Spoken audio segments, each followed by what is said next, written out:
Good morning बच्चों। So today we'll be doing our poem number 6, that is Aunt Jennifer's Tigers. This poem is written by Andren Rich. So before we go to the translation of this poem, we would like to know something about the poet.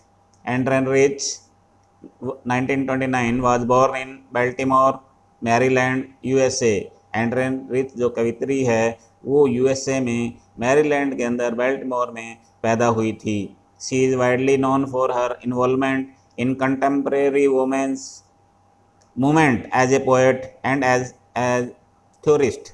जो ये poet है, कवित्री है, वह एक कवित्री के रूप में और एक सिद्धांतकार के रूप में समकालीन औरतों के आंदोलन में सहभागिता के लिए अच्छी तरह से जानी जाती थी।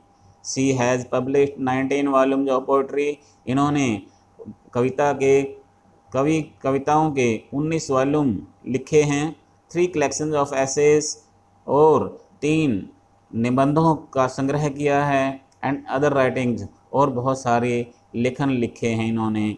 ये अपने समय की एक बहुत ही अच्छी कवित्री रही हैं।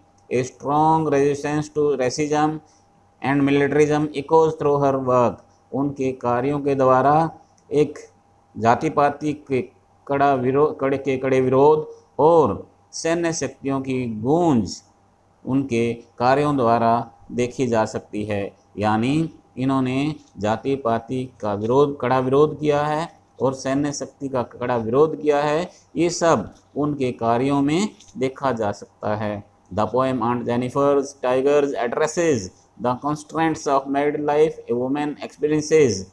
ये जो ऑन जेनिफर्स टाइगर्स है, इस कविता के माध्यम से औरतों के वैवाहिक जीवन में जितने भी बंधन आते हैं, जितने भी प्रतिबंध, जितने भी बंधन औरतों को जो उनको दिखाई पड़ते हैं, जो भी जिन बंधनों में बंधी रहती हैं, वो सारे तजुर्बे इस कविता के अंदर लिखे गए हैं।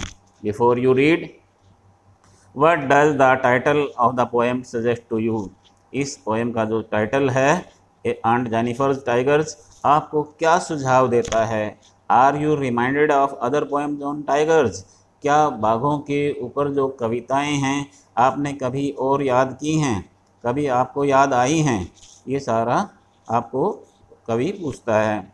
Okay, come to the point. Aunt Jennifer tigers prance across a screen.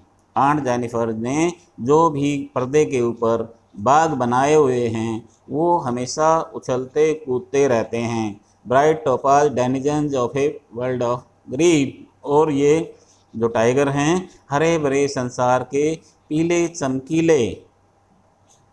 चमकीले रंग के नागरिक दिखाई पड़ते हैं।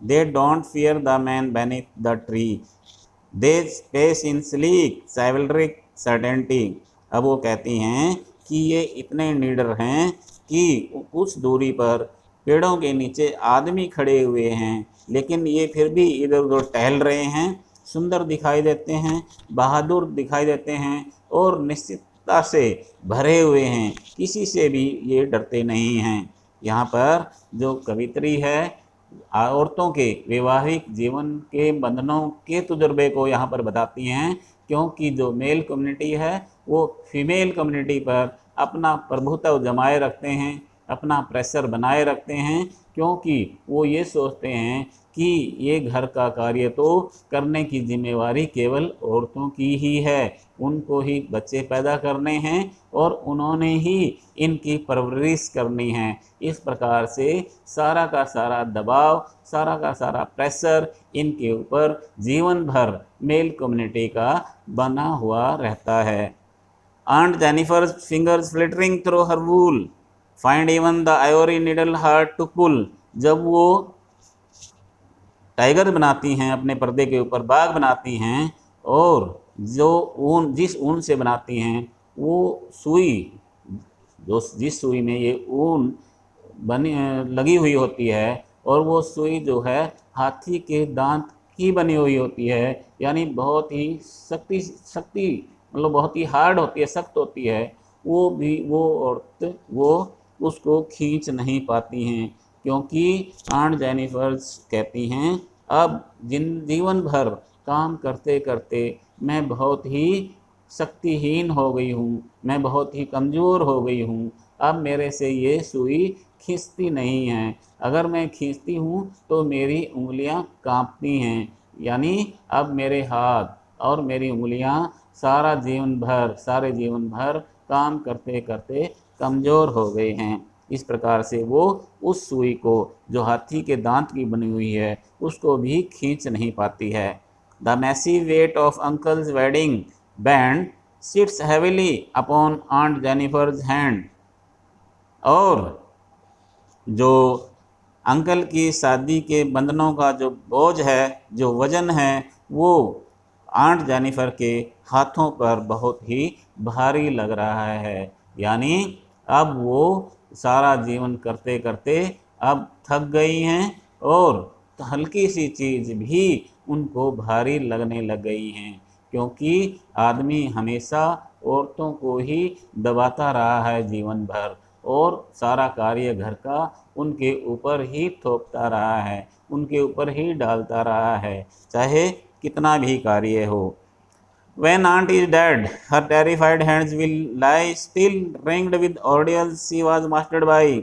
हम आंट जेनिफर कहती हैं कि अगर मैं मर भी जाऊंगी तो मेरे जो हाथ हैं ये मेरे घर के कार्यों से बंधे हुए रहेंगे, यानी वो इस प्रकार से कहती हैं कि मुझे कार्य करने की इतनी आदत पड़ गई है, तो जो व्हेन आंट इज डेड, जब आंट मर जाएगी, आंट जेनिफर मर भी जाएगी, उसके हाथ जो हैं फिर भी घर के कार्य में बंधे रहेंगे, लिपटे रहेंगे, क्योंकि वो अब हैबिचुअल हो चुकी है, अब उसको आदत पड़ चुकी है काम करने की, अब वो खाली बैठ ही नहीं सकती।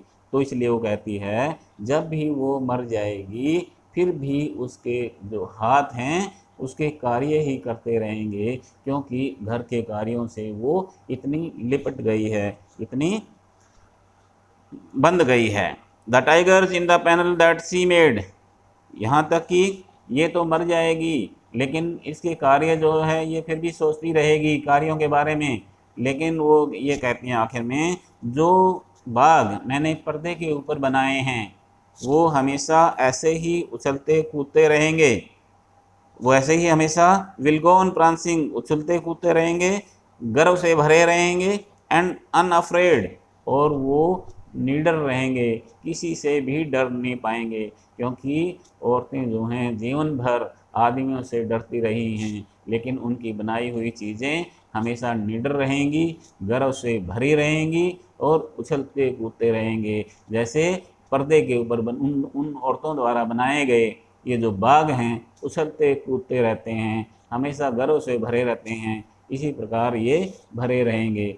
तो स्टूडेंट्स, ये आपकी पोएम थी। इस पोएम में केवल औरतों की दुर्दशा के बारे में बताया गया है कि किस प्रकार से मेल कम्युनिटी ने फीमेल कम्युनिटी को दबा के रखा था, किस प्रकार से बंधनों में बांध के रखा था, इन बंधनों में बंध कर वो हमेशा घर के कार्य ही करती रही, इसके सिवाय उन्होंने कुछ भी नहीं किया, और वो करते करते आखिर में कमज़ोर होकर कब्रों में जा बसी।